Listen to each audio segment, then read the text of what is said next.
안녕하세요. 질문과 답변 129번째 시간입니다. 이번 시간에는 거래 대금을 동반한 상한가가 발생한 이후에 10일 이평선을 첫 번째로 돌파하는 양봉의 신호 수식을 같이 한번 만들어 보겠습니다. 질문을 주신 분께서 네 가지로 조건을 주셨고요. 그다음에 첫 번째 조건부터 한번 읽어보겠습니다. 첫 번째 조건은 거래 대금이 300억 이상이면서 상한가 갔을 때가 첫 번째 조건이고요. 기준봉이죠. 그리고 이때 스토캐스틱과 RSI가 각각 70보다 커야 합니다. 다음 두 번째 조건은 상한가 이후에 캔들의 고가가 상한가 종가 대비 20% 이하, 즉 상한가가 발생한 봉의 종가로부터 해서 그 이후에 발생한 캔들의 고가가 20%보다 더 아래쪽에 있어야 한다는 것이죠. 그러니까 마이너스 20% 되는 그런 캔들들을 대상으로 하고요. 다음 세 번째 조건은 상한가 발생한 이후에 종가상으로 12평선을 이탈해야 한다는 것. 네 번째 조건은 세 번째 조건과 연결되어 있는 것이죠. 11 이평선 이탈 후 첫 번째 양봉에 화살표가 들어와야 한다는 것이 네 번째 조건입니다. 상한가가 제일 아래쪽에 보시면요. 상한가가 연속 발생되었지만 첫 번째 상한가는 거래 대금이 300억이 안 된다고 추가적인 설명을 주셨고요. 이 설명의 위치는 여기도 지금 5월 8일도 상한가, 그다음에 5월 9일도 상한가인데요. 이 두 개의 상한가 중에 두 번째 상한가만 거래 대금을 동반했다고 간주를 하겠다는 그러한 조건이 되겠습니다. 먼저 메모장에 하나씩 하나씩 옮긴 다음에 신호 수식으로 실행을 해 보겠습니다. 일단 제목을 질답 129. 우리가 그 신호를 만들기 전에 정의를 먼저 해야죠. 가장 먼저 정의할 것은 스토캐스틱, 그 다음에 RSI 이 두 가지 조건을 먼저 두 가지 지표를 먼저 정의를 해 보겠습니다. S라는 변수에다가요.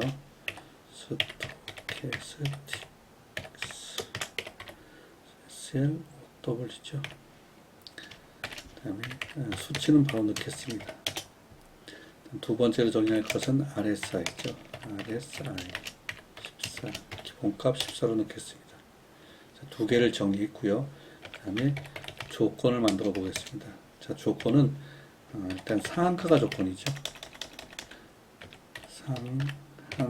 상한가라는 우리는 그 함수를 우리가 질문과 답변 90강에서 만들어 본 적이 있습니다. 상한가 함수를 아직 안 만드신 분들은 90강을 보시고 먼저 상한가 함수를 만드시길 바라겠습니다. 이것을 이렇게 그 앞쪽부터 안 보시고 이번 그 영상만 보시는 분들은 이렇게 자꾸 질문을 하시는데요. 이 앞쪽에 보시면은 여러 가지 함수들이 만들어져 있습니다. 차례차례 보신 다음에 상한가 함수를 만드시고 나서 이번 강의를 보시면 되겠습니다. 그래서 상한가가 발생했는가를 우리가 체크하는 함수가 상한가 D라는 함수가 있었죠. 상한가가 발생을 했고, 그 다음에 거래대금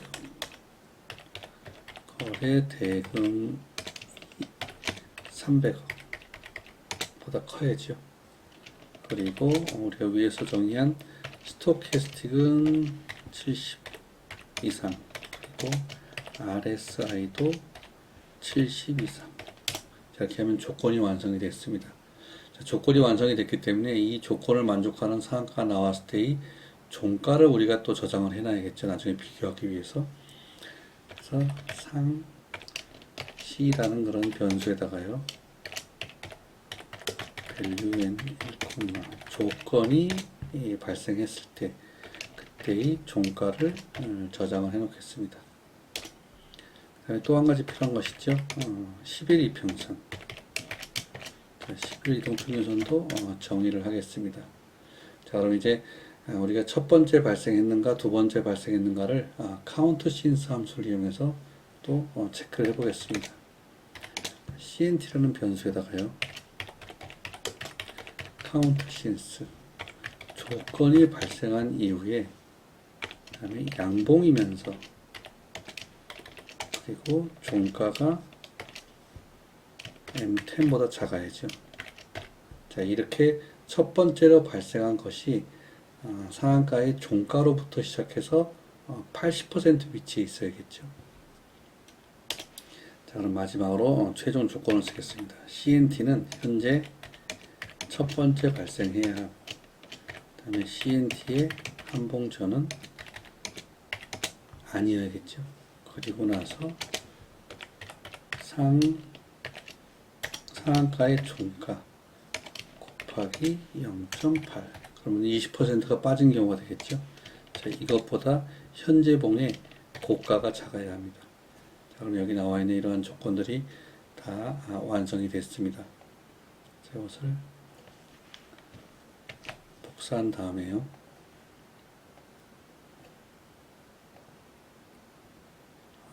가격 지표에서 이동평균선도 하나 올려놓겠습니다. 10일 이동평균선이 필요하죠.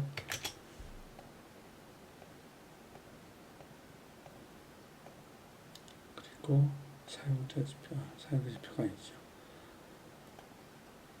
수식관리자죠. 수식관리자에서 신호검색, 새로 만들기, 길답 129,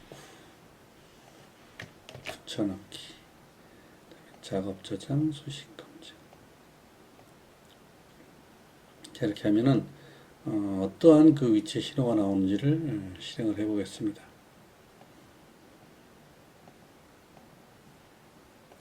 자, 이 위치에 신호가 나오고 있죠. 아까 그 조건을 다시 보시면요. 상한가 발생한 이후에 10일 이평선을 최초로 이탈한 양봉. 자, 이 양봉의 고가는 이 상한가가 나왔을 때 이 종가보다 20% 이상 빠져야 한다는 것이 조건에 있었습니다. RSI와 스토캐스틱은 따로 띄우지 않아도 우리가 신호 수식에서만 보신 것만 가지고도 우리가 알 수가 있죠. 70 이상 됐는지 되지 않았는지를 알 수가 있습니다. 오늘은 그 상한가 이후에 10일 이평선을 최초로 이탈하는 양봉의 신호 수식을 같이 한번 만들어 봤습니다. 강의가 도움이 되셨다면 구독과 좋아요 부탁드리겠습니다. 고맙습니다.